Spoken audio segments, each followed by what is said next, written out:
Hello and welcome to episode 105 of Decentralized Revolution, podcast from the Libertarian Party Mises Caucus and Mises PAC. I'm Aaron Harris and I'm your host. We have a great guest today. If you've been on Twitter at all in the Libertarian spaces on Twitter, you know who she is. We're going to talk about her in a second. But before we do, I just want to let you know that there is we're doing a giveaway for people who become contributing members of the Mises Caucus with a monthly recurring contribution to Mises PAC between now and May 14th. And what we're giving away is a Murray Rothbard Silver Round. We're giving away a copy of, I think it's Murray Rothbard's Betrayal of the American Right, and a copy of Patrick Newman's Cronyism book that was featured here on the podcast a few episodes ago. And so in order to be entered into the drawing for that, you just have to go over to takehumanaction.com. And if you scroll down, once you get to that page, I think it says donate to Mises PAC. If you start a contribution that recurs every month, or if you go in and change the current contribution you have, if you want to go from $5 to 10 or 10 to 20, something like that, anybody who starts or increases their monthly recurring will be entered into a drawing to win one of those three items. And we would really appreciate your help on that. We know that, we've asked for a lot of help and gotten it through the recent Take Human Action tour. We put on events in New York, Chicago, Nashville, and Austin. All of them came off really well, and we really appreciate that. And we got a lot of good sponsors for that tour, and we're going to be getting premiums for contributing members from some of those sponsors here in the future. But right now, just in these couple weeks until May 14th, the Murray Rothbard Silver Round, a Murray Rothbard book, or a Patrick Newman book, just go ahead and go to takehumanaction.com, scroll down, and start or modify your existing contribution. You'll be entered into that. Some people ask, when you do that form, we ask for, I think, employer and profession. We don't care about that, but the Federal Election Commission does.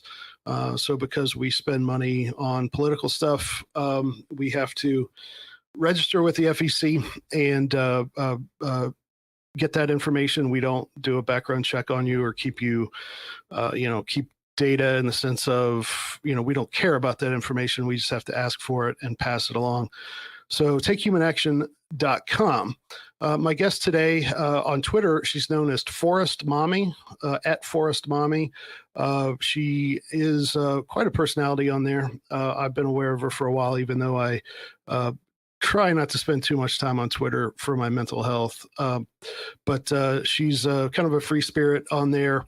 And she's now running for office, and she's asking for, and I think we've given her our endorsement with the Mises Caucus. And if we haven't, it's just a formality. But her name is Jessica Fenske, and she's running for City Council District 4 in the town of Arvada, Colorado. And in this episode, she kind of talks about how she got involved, some of the things that have happened to her, and some of the criticism she's got since she has stepped forward to run, and her election is this fall. So if you want to help her out, we'll have the link to her page. It shows, during the interview, I put it up on the screen a few times. She's over at jessicafenske.com. Or you can go to decentralizedrevolution.com/105, and we'll have the link to her Twitter page and her campaign page and all of that. So I think you're going to enjoy getting to know Jessica Fenske. Just start by telling us who you are and why you're running for office. Okay. I'm Jessica Fenske, artist formerly known as Forest Mommy on Twitter. Over the last 3 years, everything was really dumb. Everything went really dumb. Why? What was going on with you?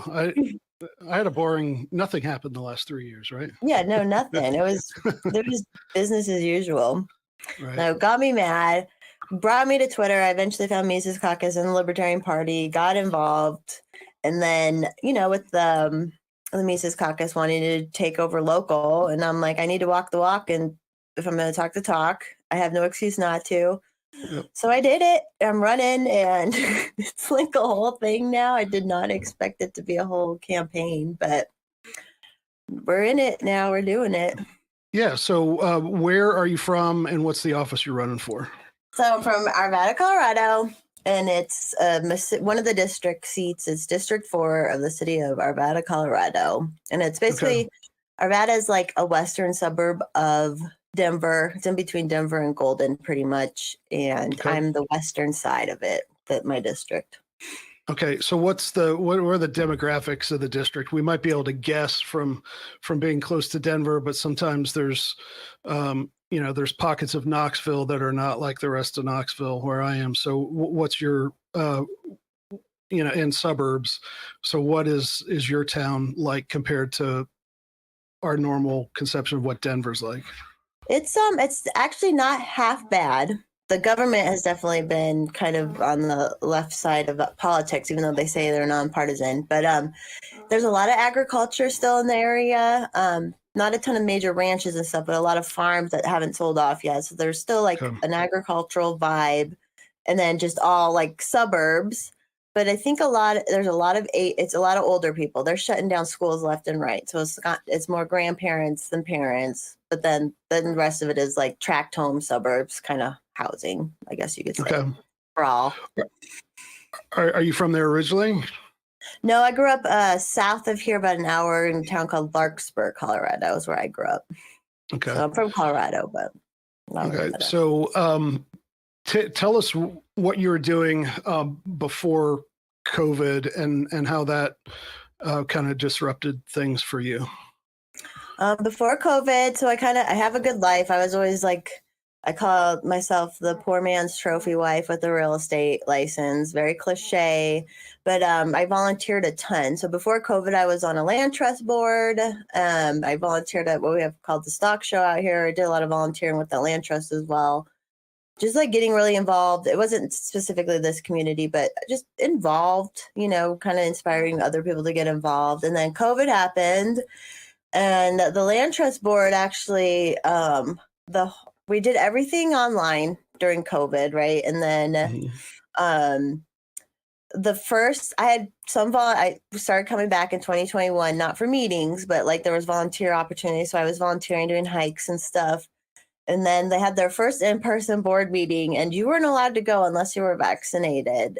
So I was like, okay. And I had just donated a bunch of money and time. So I was just like, really? So that I don't mess with them anymore. And I actually emailed them asking for an apology, but they refused. Well, tell us, what's the land trust board? I don't think they have those in any of the states I've been in. Go ahead. Yeah, so a land trust, it's basically for land conservation, and it's very statist. It's very, you basically put a deed or a covenant on your deed called a conservation easement. And it basically, you sell your so the land trust holds the conservation easements. And some land trusts actually own land too, but this one, we didn't own the land. We were just like stewards and made sure they were following the conservation easements on private property as well as government property. But yeah, you basically sell your development rights in perpetuity. Supposedly, this leftist land grab, I have a feeling they're going to go after conservation easements eventually too, but that would be interesting. So basically it lets you put on your deed, hey, this will stay either residential or farm use and won't be apartments or factories or whatever. And that stays on the deed.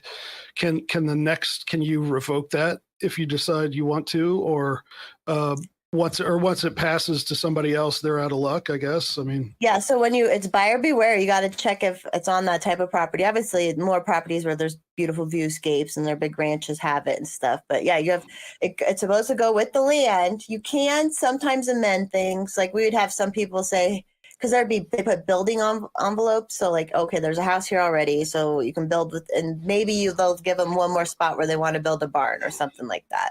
So sometimes you can amend things like that. I'm sure it's illegal. So I'm sure at some point you could, someone could try and get rid of it, but you have a land trust board who do the easements. So you'd have to convince the whole board and sort of like that. So is that board a creation of the state? Is this whole thing It's done like under state law? It's like quasi state, like works really hand in hand with the open space in the county, and we there's a in that county. So this is the county I grew up in. There's a sales tax that pays for the open space. So of course the land trust pushed for the sales tax vote to go through, but it's not quite governmental, but it basically is. And when I left, I noticed they were starting to do DEI kind of stuff too for the board, where I was like, oh, Lord, here we go. Forced diversity and all this stuff was coming up. And I'm like, you're a bunch of rich, white, old boomers in this county. Stop saying you need to put people. They're always like, we need to put people of color on this board. I'm like, that's actually racist. So everything worked out where I'm not with them anymore. So yeah. But it was sad that I volunteered time and money for 6 years with this organization, and then I wasn't allowed to go to a meeting. It's just that's so did when they said, okay, we're going to meet again, you got to have the jab, and did you say, hey, I don't want to come, but I want to come, but I'm not going to get that? Did you register a complaint, and what did they say? Yeah, I basically talked to the director of she's not on the board, but the director of the organization was like, wait a minute. And I guess there was somebody else who complained as well, that it was it was just wrong to even go that route. And I'm not super smart and educated. I say I'm not, and I still knew that not everyone needed to be a vaccine. Oh, and the best part is the meeting was in a barn. It was in a barn. Right. So yeah. Just so goofy. So they called me, and so I was their young diversity quota meeting. I had been volunteering with them, and they basically wanted me on the board because I was young, and they're young people aren't volunteering as much and stuff like that. So they were like, "No, we don't really need to leave. We really need the young person." And I was like, "I'm done." Done. That's funny. Yeah. My day job, I'm a freelance editor. I edit a lot of college textbooks and test materials and stuff. And one of the companies I work for, they actually will put me on projects. At first, they put me on projects because I am a white male, because that industry, when I'm once in a while I'm on a Zoom call, it's me and 14 white women between the ages of 25 and 50. And so I'm the diversity hire. But now I'm the top guy for one of this place. And so, but I got my foot in the door because I was not a woman. So I guess I have something to affirmative action hire. So were you on Twitter before COVID? No, I had made one at the end of 2019 because I kept getting kicked off of Facebook, which I'm not on Facebook anymore, but I didn't even know how to use Twitter. It was confusing to me at first. And then, but yeah. COVID got me on Twitter and changed my life. So there's I mean, you're quite a personality on there. So tell us about your approach to that, and just the arc of the last 3 years, given COVID and Elon, and what's it like to be a minor Twitter celebrity, I guess. Yeah. So I got on, and once I've gotten this account banned before, and I got it back recently, and I went back and looked at my first post, and there was nobody liking anything, but I was saying the same kind of stuff. But I just got on there. I knew COVID, everything was wrong from the very beginning. I knew that I saw the government aspect of it right away. I think a lot of us saw, just innately saw that this tyranny was happening, and it was going to be a thing. So I just got on basically to yell into the void, to say what I was saying, because I had gotten off of Facebook because I didn't want to argue with people. So I was I don't know. I just got on, and then the more it grew, I kind of knew a little bit about libertarian stuff before I got off Facebook. I kind of was in that world a little bit. So I found some of that on Twitter again, and I found more podcasts back then, like Tom Woods and Pete back in the day, and started hearing all the information, and it helped me just work out my ideas. Twitter really is my writing. It's just working out ideas that I have in my head, because there's a lot going on in there. Yeah, and then I would start getting I start getting messages from people that were like, thank you for saying this out loud. I'm too scared to say this out loud. And then I was like, oh man, like this is serious. What's going on right now? That like people really feel silence like that. Like what a terrible feeling. And then all the craziness happened and it just kept growing, luckily. And because of Twitter, I got connected with so many people I wouldn't have been connected with otherwise. Even here in Colorado, started getting involved with the MC out here and the Libertarian Party out here. And now I call myself the unofficial face of the Libertarian Party of Colorado now. Yeah. I got to be a diva a little bit, right? So yeah. With all those shoes, that's your diva card punched right there. Come on. Yeah, and they took away dancing, and I was like, I haven't been back dancing since COVID. I used to go once a month to this gay club out here, and they were the first people to do a Vax Pass. That's just like 10 years of me going there and supporting these people, and then they're like, no, you can't come in. So I was like, okay, cool. Real cool. Really liked how that turned out. So is it still like that in Colorado? I mean, what's the mask and jab and all that situation like as of April 23? It's all forgotten about. A while ago, even though our governor was very pushy about everything, a while ago he wants to get the libertarian vote. So he's been telling everybody he's libertarian, and it should be up to the local governments to choose who wears a mask and stuff. But like he picks the people, basically go to the public health department. But no, it stopped at a fairly normal, like common time as everybody else. I'd say they ended 2021, or no, everyone was getting vaccines in 2021, end of 2021, 2022, I guess.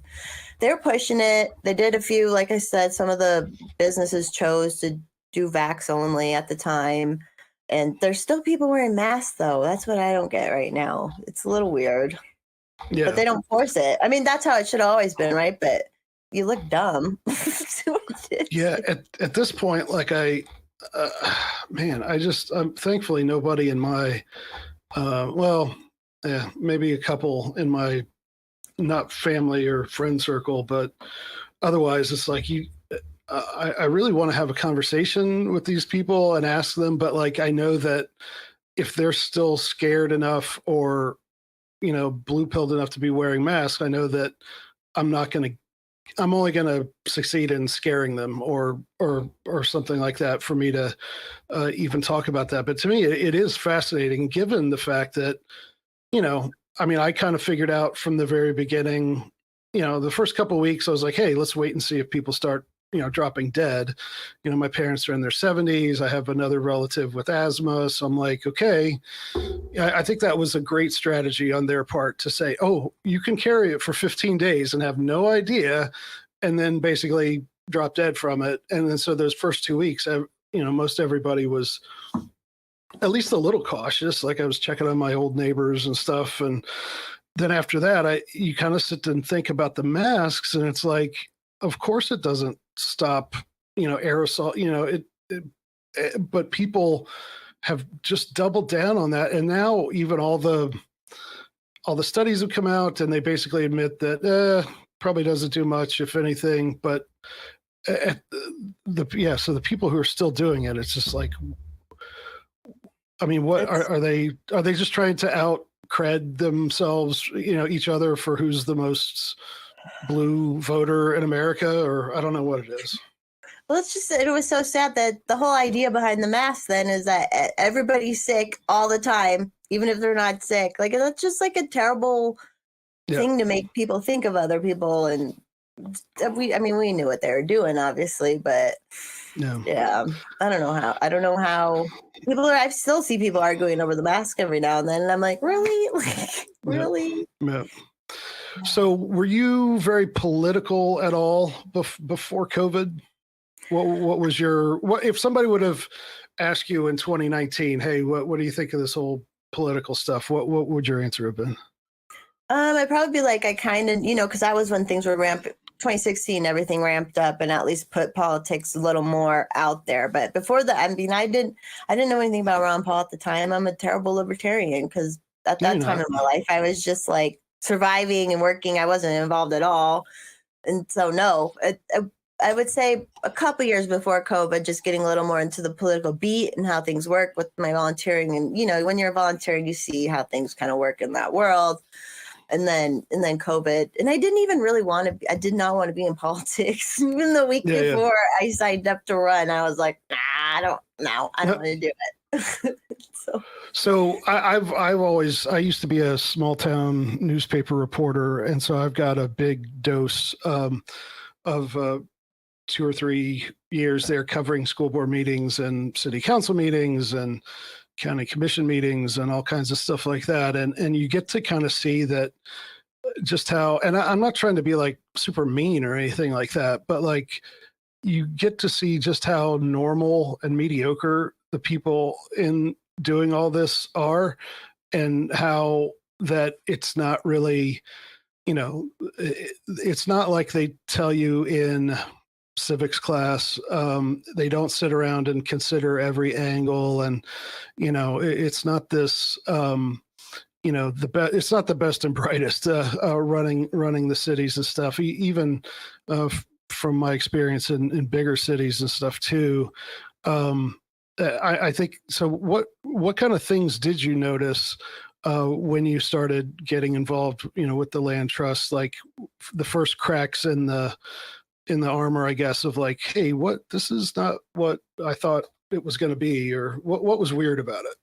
Well, definitely like the grooming to get me on the board, which it's like there are good opportunities, but I just knew what they were doing because they kept saying it, and working with the county. So they work with the county commissioners a lot, because county commissioners fund a lot of the land trust, or not land trust projects necessarily, but the open space projects and whatnot. So like there, I would see like the whining and dining of that, and just meeting a lot of our volunteers kind of overlapped with the county volunteers. So then I would meet a lot of the county like higher ups just through functions. And yeah, they're unimpressive. Not to say I'm impressive either, but it's like these people get put on a pedestal and they think they're awesome too, is the problem. Like I'm totally full of myself, but it's funny, right? But these people, like, it's a different, like, I went to a thing the other day for my city of Arvada, our chamber event. It was a state of the city address from the mayor. He's stepping down. And just like, they're acting so snobby and so just like, we're better than everyone. I'm like, most people who are voting for me will never go to a chamber event. They don't go to that kind of stuff. They're not brushing elbows with people. They're not getting into positions because of who they know and stuff. So that's kind of what I'm going to try to bring too with my being visible is I'm not a snob. I don't know what's going on either. And I want everybody to see it. So I think that people are going to like that. I met with GOP people last night and they were like stoked about me. So yeah, we're doing good. So tell me about, like, there was something, and I have to admit that I only rarely go on Twitter because like, I just can't handle it. Like, it brings out the worst in me.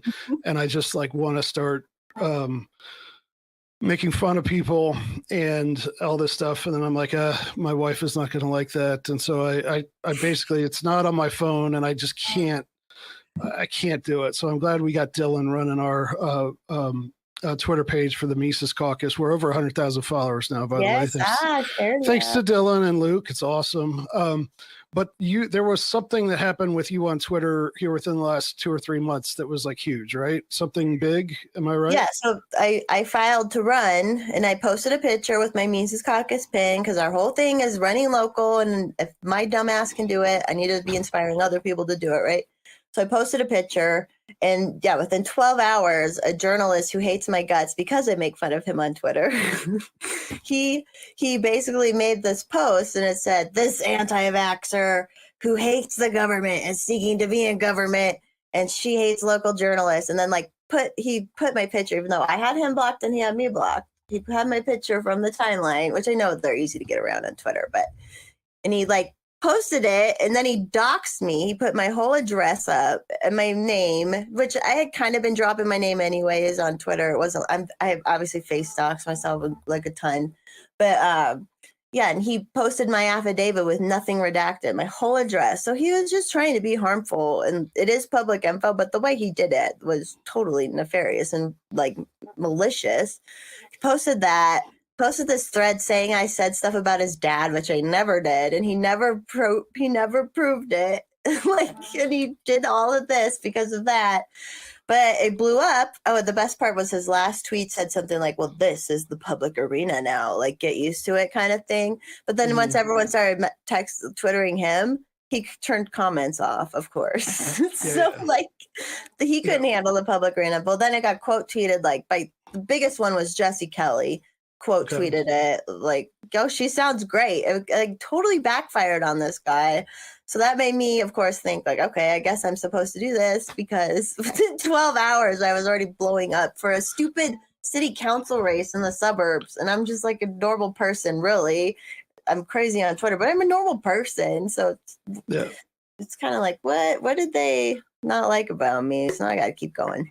So tell, and you can name him or not, but like tell us about him and what your history with him was. Is a newspaper guy, TV guy? He's TV. He's on KUSA Denver 9 News. Jeremy Jojola. It's the public sphere. His name can be out there. So a couple months earlier, he had threatened to dox a friend of mine through Twitter. He like texted my friend a old mugshot of my friend from 20 years ago, like threatening that he was going to post this mugshot and out him because he shared a tweet talking about this journalist's dad. It's so bizarre how angry like this. I put this guy on my show. We talked about all the fake, he was threatened to be doxxed by this professional ethical journalist, right? And so then he did it to me like 2 months later to get back at me, I suppose. But yeah, and so we were deep diving too. This news station is owned by a company, or it just sold, but there's a company called Tegna that owns like 60 stations across the nation.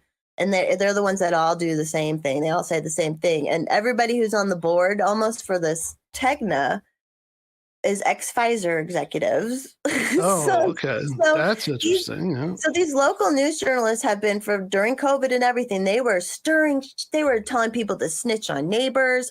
There's these couple dudes at the same station that just like vitriol, and like anybody else with any information, the condescending narrative. Like if you spoke against the narrative, you were, oh, they're so much better than you, blah, blah, blah. So like, I don't know if they were just mad at us for calling them out, because you can do that on Twitter and they see it, but I'm over it now. We're like more strapped than ever just in case, but yeah, I mean, I think that's the fundamental dynamic. So I got a master's degree in journalism in 2004, which was in retrospect, not the most wise thing to do. And from the beginning, like I was always struck by, I still have a few very close friends from that, but and it was it's like the top journalism school. And what I found was that the people who were sort of most gung ho and all that were very much, they were like status seekers. They wanted to know famous people and go to, important places and have their name. And, they were bad people and they were kind of good at what they did half the time, but they weren't really interested in like taking down politicians or anything like that. They were interested in, being part of the club. And I mean, I think that we've, 20 years on now, like that's never been more apparent that's like, this guy says he's an investigative journalist, and I'm trying to, like how many politicians has he gotten fired, right? Like, isn't that your number one, as a journalist, you should afflict the comfortable and comfort the afflicted. And that's not what they're doing these days. So the fact that I think the people who rise in the journalism business, they do enjoy that status, and the fact that people can now talk about them and to them on the same footing on Twitter, which is why this whole blue check mark thing is, they're still going crazy over it, is because that was one of the signals of them being a little more special. And they know that they're not, they suspect it at least, and taking that away from them and putting them on the same level as you or me is just like, that's so deeply wrong to them, because clearly they're anointed to tell us what to think and who to listen to. And I just love it. I love watching them melt down over this. Oh yeah, they're still going. One of the guys I works with, Chris Vanderveen, he's like still crying about it. He's crying like, how it's not that we were better, it's that now you won't know who to trust for the news. And it was like, we figured that out during COVID to not trust you, buddy. Like you were like lying then. So it's just right. Yeah, the fact that you had the blue check in 2021 and were saying the things you were saying, that's why people don't trust you. Yeah. They don't realize that. They still think, and I guess some people do. They say, well, if the lady on the TV told me, it must be true. But more and more people are not like that. And so I think it's probably shocking to them, like this guy, that the fact that people would make, I remember, now that you said that, I remember that was, people were sending me screenshots and stuff of like, oh, she hates journalists, then I'm going to vote for her. And you hate to be like that. You don't want to hate anybody, but like to hate what they do in their profession, and the fact that they have no idea how many normal people just hold them in, if not outright contempt, just, uninterested disdain. Like I think they're gradually coming to be aware of it, and I think they're gonna continue to be even worse, to hold on to the last shreds of what dignity they think they have. Yeah, it's true. I spoke at a Free Assange rally recently when I made the difference. I'm like, this is journalism. And then I told the story about that I called them a corporate propagandist, because that's what they are. They're corporate propagandists if you're working for Pfizer, basically. And another journalist who was there, who's like an Antifa, like rabble rouser, she was there. And so here's me defending journalism still when it's Assange-like journalism. She made this article and she wrote like a little bit about the Free Assange rally, which is why everyone was there. And then the rest of the article is just a hit piece on me. And it's like, so she only showed up to make this art because she knows the guys at the news station, even though she's like a lower tier journalist. It's just. So what was her take on Assange? I'm just curious. She really didn't say anything. She just quoted a little from my speech. And then Jacob Loria, who's our campaigns director out here for LP, he did a really good speech, and his was like anti-war. So she just kind of quoted it and then just went into talking about how I drink on my podcast. Okay. You can drink on this podcast too if you want. And she posted a picture of me like with really cool glasses on, taking a drink of beer. I'm like, you guys just keep making me look cool. Like, right. That is pretty amazing. How what's her name? I want to look her up now. Heidi Beadle, and it's Beedle. It's yeah, there's a whole Andy, or whatever. He did an expose on her a couple years ago. She was a part of this like Antifa underground trying to do stuff. She is the resistance. Yeah.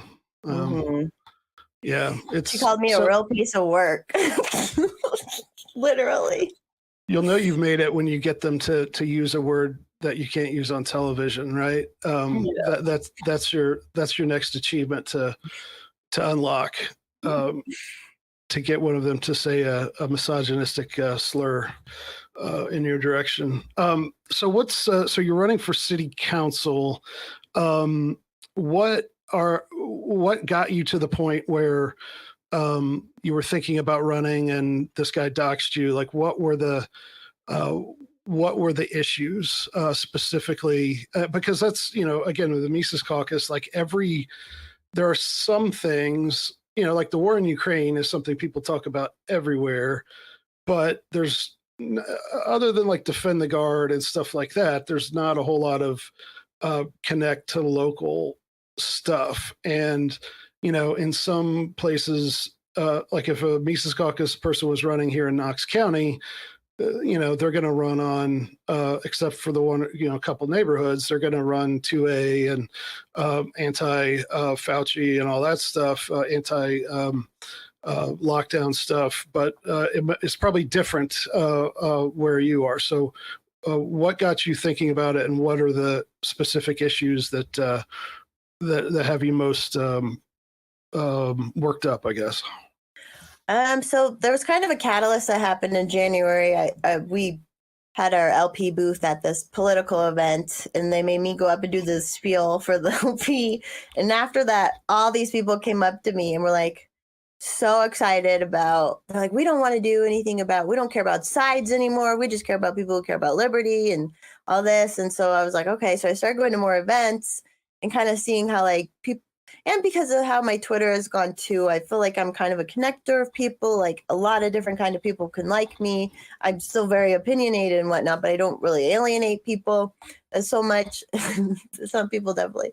But so it got to this point where I was like, okay, there'd be a lot of support for me in this area. There wasn't even an issue necessarily that was bugging me. There's a few things that I'm definitely going to tackle, I'll talk about, but I just felt like there was this energy that people want something else right now.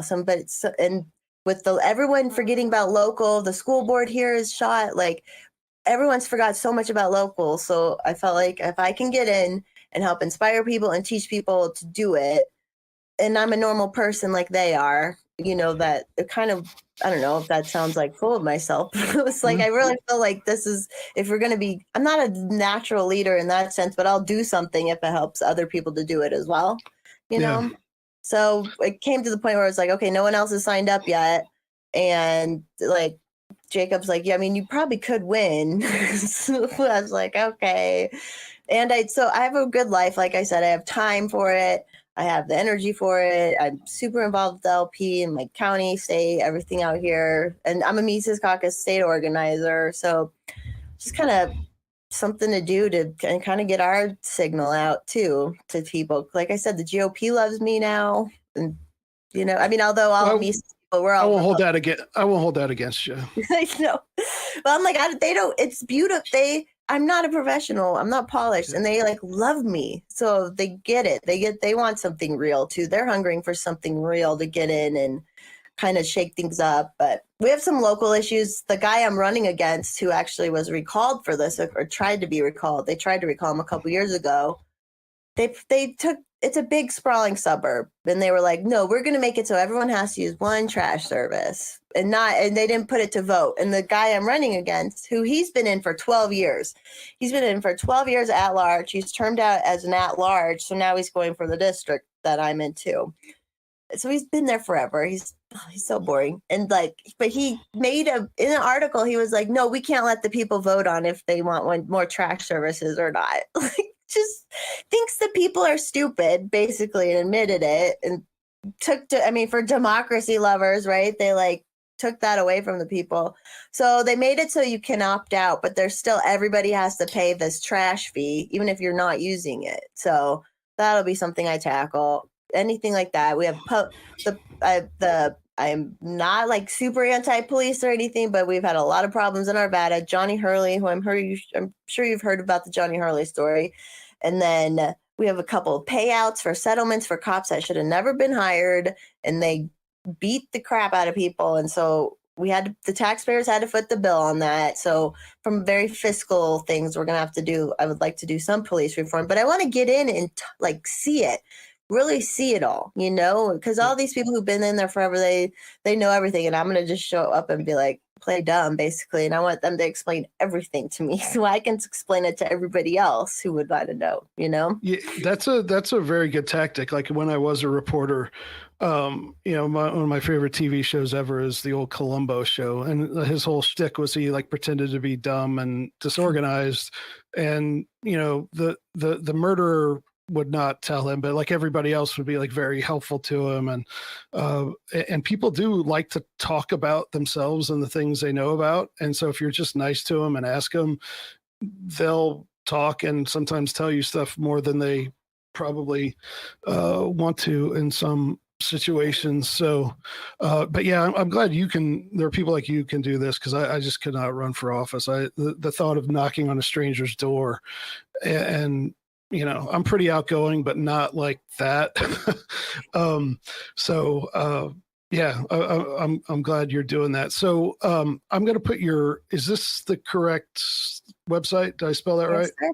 That's it. Okay. So it's Jessica Fenske. For those of you who are just listening, it's Jessica's regular FENSKE.com.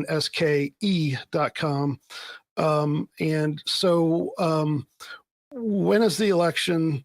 How are you organizing your campaign? What's going on? How are you out talking to voters yet? Where are you at in that process? So the election is November.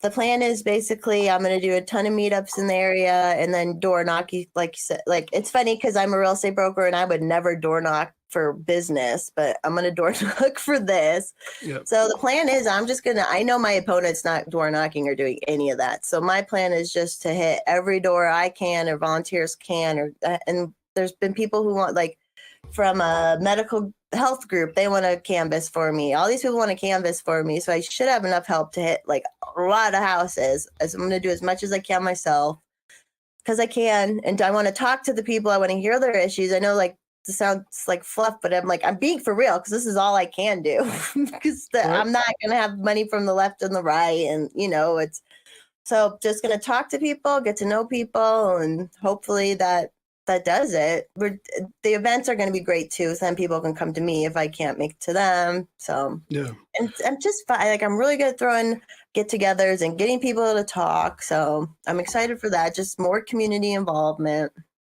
Do you got to talk to the homeschoolers yet? Yeah, I think I have some homeschoolers and then school choice people.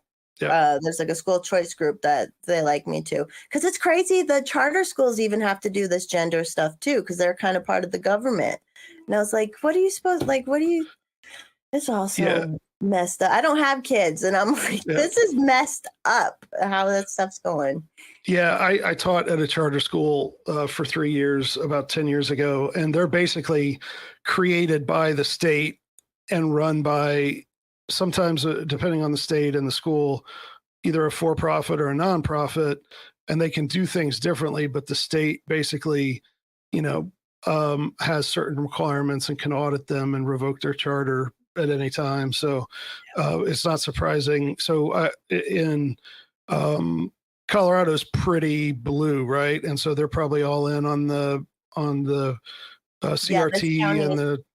Oh yeah, and the DEI. Another article somebody wrote who actually did interview me. They made it a big deal that I brought up that government or citizen taxes should not be paying for DEI classes, and they're like, "Ugh, she doesn't believe in the DEI." It's Right. like, no, you can take the class and pay for it if you want, but citizens, because all the government employees have to take these classes, and it's just ridiculous. Yeah, wait till your Jeremy guy or somebody keeps Googling you and finds out about the Mises Caucus and that we're on the Southern Poverty Law Center list. You'll get another big round of publicity for that. But man, so tell like how big of like how many votes do you think you have to get? Is it nonpartisan? Is the other guy a Democrat? You said some of the Republican people like you. So is it going to be a two-way race? Not run anyone. It's nonpartisan supposedly. And funny enough, I just was filling the thing out and I just put Libertarian Party of Colorado on the sheet. Like I just did it because I was filling it, and that they made a big deal of that. They're like, this is a like nonpartisan race. They made this huge deal of it in this one article. So I'm like, well, I got publicity for the party, so that's good.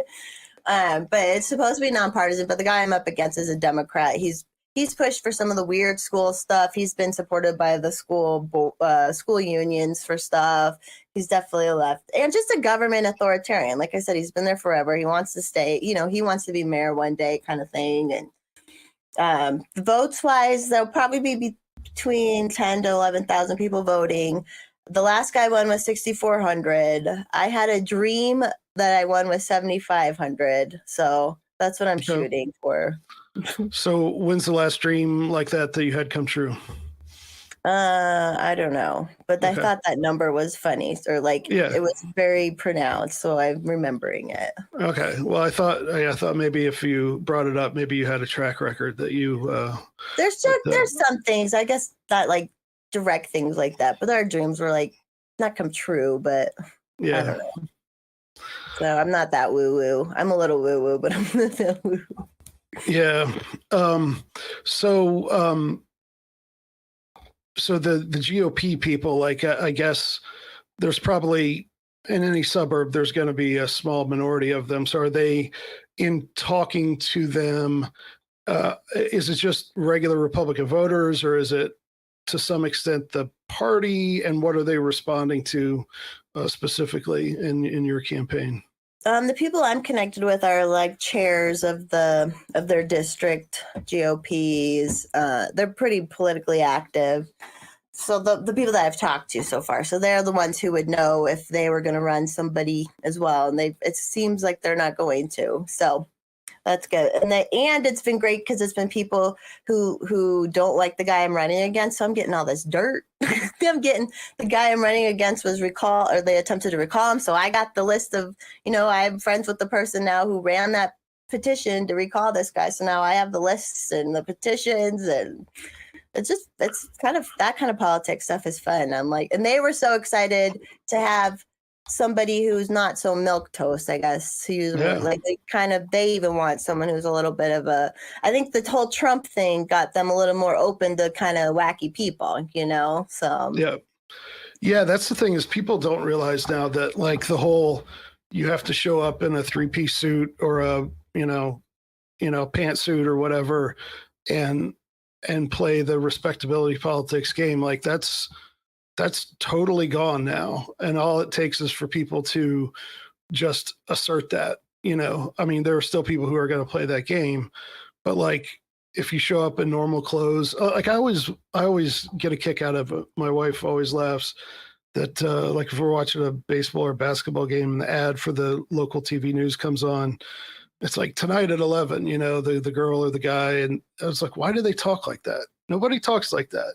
And so the journalists are still trying to play that role and the politicians are, but I think you're right. Trump was like instantly killed that. So, yeah, I think it's an advantage to just be yourself, and sane people will kind of get the message that you're not one of the, I don't want to go lizard people because I don't know if these people are that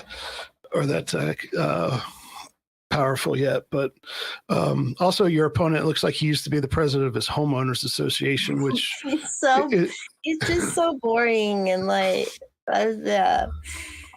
That's enough to, oh my goodness. So he's the one who said voters are too stupid, that voters can't decide if they want one trash service or not. So, Right. Well, if they can we got like 4 options. It's like privatized outside the city of Knoxville and the county. And if all these people can figure it out, I'm sure they can figure it out in Colorado. So, but yeah. So, I guess talk about a little bit about just specifically, I know Colorado has been, for the Mises Caucus, just really very dependable and just some great people out there over the last few years. How are things going? What have you learned? And specifically, have you done any of our local campaign training and stuff like that? So just let's talk about what we've been doing to try to, I want to see if it's making its way out to candidates like you. Well, yeah. And we, last year, I don't know if you know Mayor Aaron Lamb. So he's in Colorado. He's our mayor. So he kind of was a big catalyst too, like kind of the walk that, okay, and it is possible. Maybe we can win some of these local little things, especially if we are strategize about them a little bit. Right.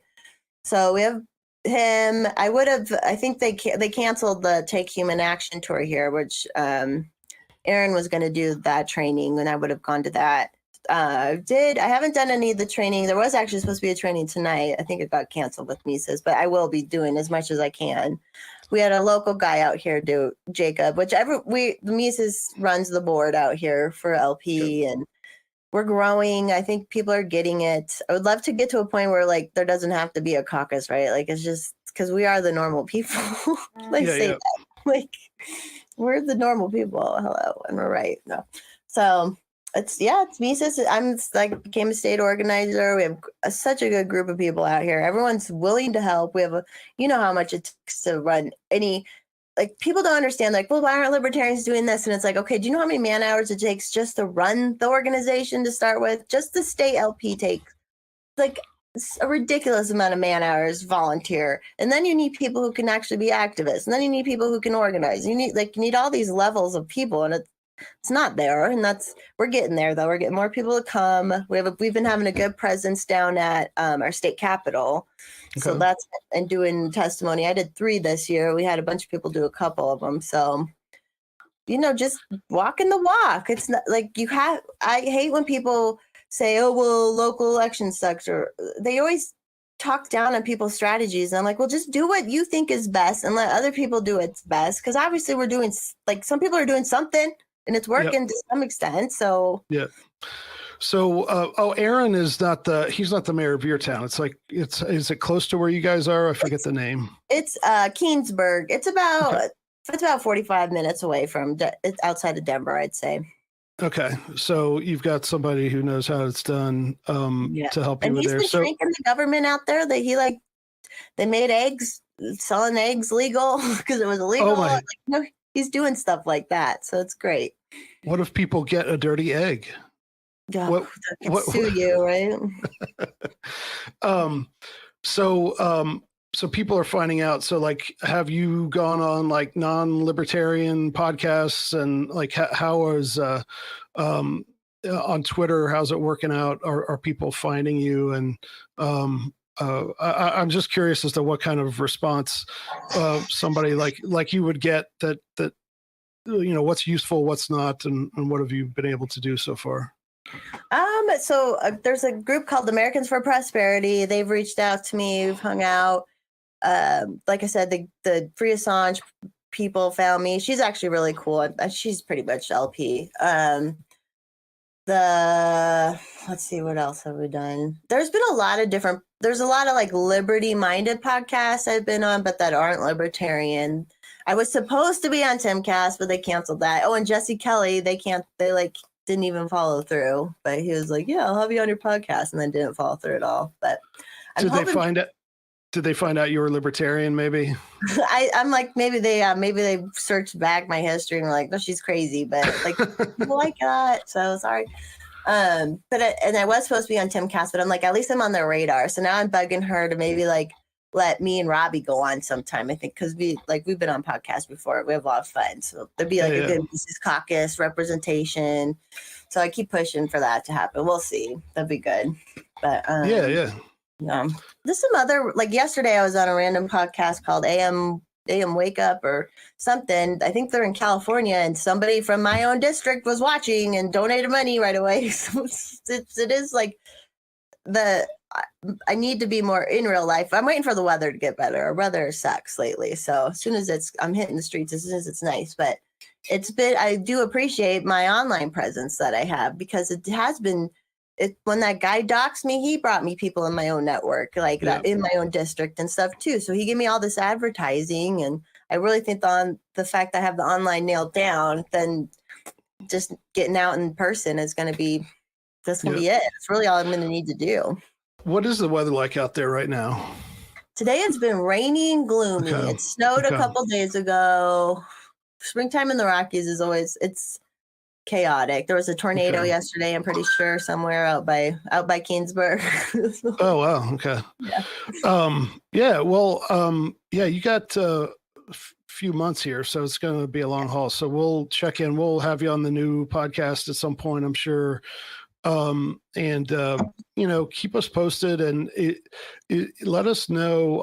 And this goes for people who are listening too. Like, if there's a possible ballot issue in your town, like I know we helped with the Decriminalized Denver like 3 or 4 years ago, which then turned into Decriminalized Colorado. So like, wherever you are, whether it's Colorado or elsewhere, like if there's a local ballot issue, an opportunity to coalition with other people on a single issue, let your Mises Caucus people know in the state there. And if you can't find anybody or whatever, just go to takehumanaction.com, sign up there, and let us know when you sign up, or tweet at me, which I'll take my thing off the it's just Liberty Aaron on Twitter, and I log in like once a week just to see if anybody's emailed me, or sometimes I if I want to invite somebody on the show and they're only on Twitter, I go on. But